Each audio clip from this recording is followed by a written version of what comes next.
YouTube, what is going on, and welcome to my 2016 March Madness video. In this video, I'm not going to be doing what I usually do in March Madness, which I do fill out my whole bracket and tell you who my picks are. This video, I'm going to tell you why you should be a bit concerned about Cinderellas this year, and why I do think this year will be one of the most normal March Madnesses in the first round. This year has been crazy in college basketball this season. There have been tons of upsets. The number one seeds have 23 combined losses, which is the most of all time. So one would expect there would be a very crazy March Madness coming up, especially in the first round, where you're going to see a lot of 14 seeds or lower winning games.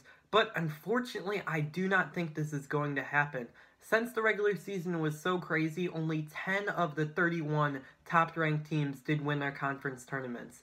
That means that in a lot of cases, the number one team from a conference would sometimes not be able to make the tournament, and this causes a problem because those 14, 15, and 16 seeds could be better if they did win their conference tournament. So since 21 teams that were the top seed did not win their conference tournament, overall the teams in the 13, 14, 15, and 16 range are worse than they would have been if the number one seeds would have advanced. I'm going to start off by giving you a reason why every single team ranked 12th through 14th will win, and also the teams in Dayton.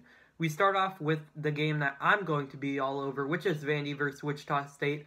Both teams are very talented and have some great NBA level players. I do think either team could be able to beat Arizona if they did match up, but neither of these teams are really going to be Cinderellas. Everybody knows about Vandy and Wichita State. Vandy started the year in the top 20. Unfortunately for me, as a Vanderbilt fan, hasn't done as well as they should have, in my opinion, this season. And also, Wichita State does have some fantastic guards in Fred VanVleet and Ron Baker. They've been around for a Final Four run, and they are definitely no sleeper.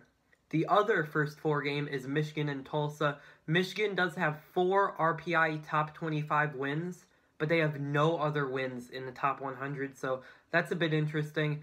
And Tulsa, I really can't see them winning back-to-back games in the NCAA Tournament. They've just been so poor recently, and they just lost back-to-back games to Memphis by double digits. I don't see that team winning 2 games in March Madness, but hopefully it gets a bit brighter for the 12 seeds and lower, and hopefully the Cinderellas will have a bit better luck coming up.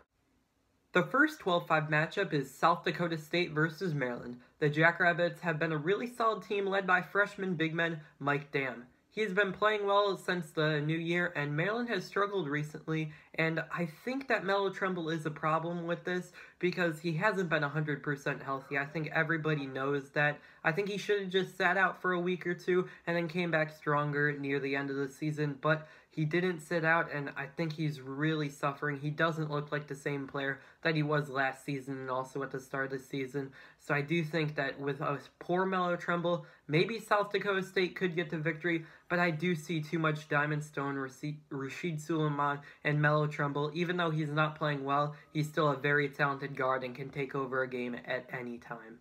The next matchup is Indiana versus Chattanooga, and while Drake may be flying over Chattanooga out here trying to spread the movement, Chattanooga has been flying under the radar, but I am really high on the mocks from Chattanooga. They won 29 games, and those include road victories against Georgia and Dayton. And remember, road victories are really important when you come to the tournament because you're not going to be playing at your home court, so if you have a really solid home record and not so good of a road record, you could be more susceptible to an early round loss. So I do think that a team that's good on the road, like Chattanooga, could be able to give Indiana some trouble. And Indiana also lost star James Blackman Jr. to injury, but their defense got a whole lot better since the injury, and they've been playing really well, and I do not think Indiana gets upset in first round.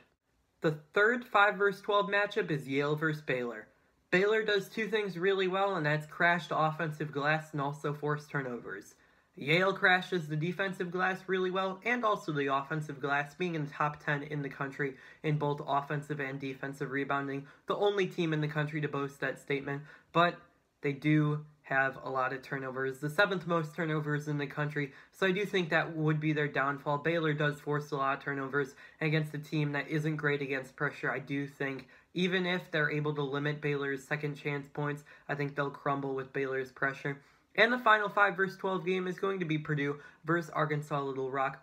Arkansas Little Rock has been one of the best teams in the country in just purely winning games. I believe they're 29-4, but they've only played 3 tournament-worthy teams, beating Tulsa, who shouldn't be in the tournament, beating San Diego State, who should be in the tournament, but it's flip-flopped by the committee. Don't ask me about the committee. All I am is I'm happy that Vanderbilt made it. And the final team that they played that is tournament quality is Texas Tech, and they did lose to them, so they really haven't played anybody like Purdue, and I do think Purdue, with their star big men of Isaac Haas and also Caleb Swanigan and others, they are just going to be dominant down low against Arkansas Little Rock and really show their strength. Now we head into the 4 vs 13 matchups, and the first one is going to be Cal versus Hawaii.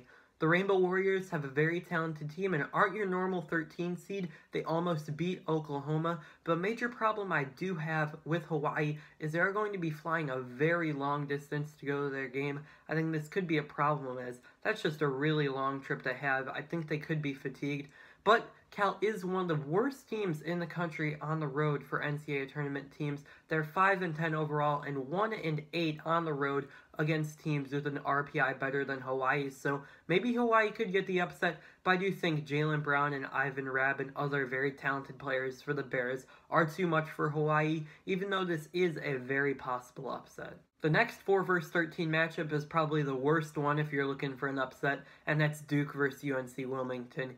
Even though Duke is one of the most hot and cold teams when it comes to tourney time, they could win the national title even if they lost in the first round to Mercer the season before.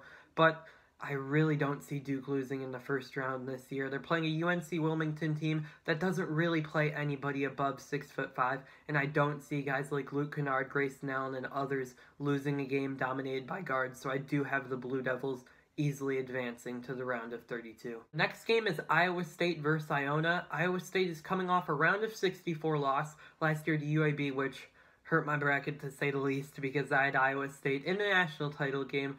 But Iona also has one of the best mid-major players in AJ English. The Cyclones look a bit more experienced than last year though, and I do not think they lose to a team that plays the style that the Cyclones do like. Iowa State loves to push the ball, and so does Iona, but I do think that plays more into Iowa State's favor because I think they're just a little bit better at it. The final 4 vs 13 matchup is going to be Stony Brook. I really like Stony Brook, but this was a horrible matchup for them. Jamal Warney is a beast. I got to see that firsthand when I watched the game against Vanderbilt, a game Vanderbilt barely won, but a win is a win. They all count the same. And Stony Brook's just a really talented team for a team from their conference. Their conference is a really poor conference, I have to say, but Warney is a beast. He averaged over 19 points in 2 games against Notre Dame and Vanderbilt, so I definitely think that he will get 20 points against Kentucky, but I do think his team could lose by almost 20 points if Jamal Murray and Tyler Ulis do come to play like they usually do and have been in the past month. Now we might be getting a bit desperate with 3 vs 14 upsets. However, last year was very good for the 14 seeds, which Georgia State did beat Baylor and UAB also took down Iowa State. The first 3 vs 14 matchup is going to be Miami versus Buffalo, and even though Buffalo won a great MAC tournament championship game over Akron, a very solid team, I do not think they are going to be able to beat an experienced Miami squad who, even though they sometimes play down to the level of competition, as you can see by their loss to Northeastern, I do think that Miami is going to be up for this NCAA tournament game and will get the victory. The next 3 vs 14 matchup is going to be Utah versus Fresno State.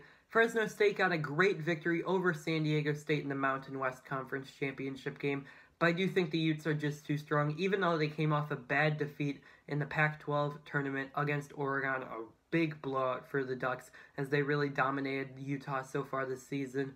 I do think that Utah does advance behind Jacob Podol down low. I do think they just really show off their strength, and being a Power 5 team, I think that they're just too big and physical for a team like Fresno State to handle. The next 3 vs 14 matchup is going to be West Virginia versus Stephen F. Austin. The Lumberjacks have been one of the most consistent teams in conference play the past couple seasons, losing only 1 game in conference the past 3 years. That's just unbelievable. They are back in the tournament for the third season in a row. I think they could get an upset here. Stephen F. Austin is a very experienced team. Anyone who's been on the team for more than a season has been in the NCAA tournament, so sophomores and juniors have been in it 2 times. But I do think that West Virginia's pressure won't be the downfall. I do think West Virginia's athleticism will be the downfall. I think they dominate the glass and also get out in transition a bit too much. I don't think Stephen F. Austin will fold under the pressure that the Mountaineers like to play, that pressed Virginia mentality, but I do think West Virginia will be able to get way too many rebounds and be able to push it on the break all they want against Stephen F. Austin.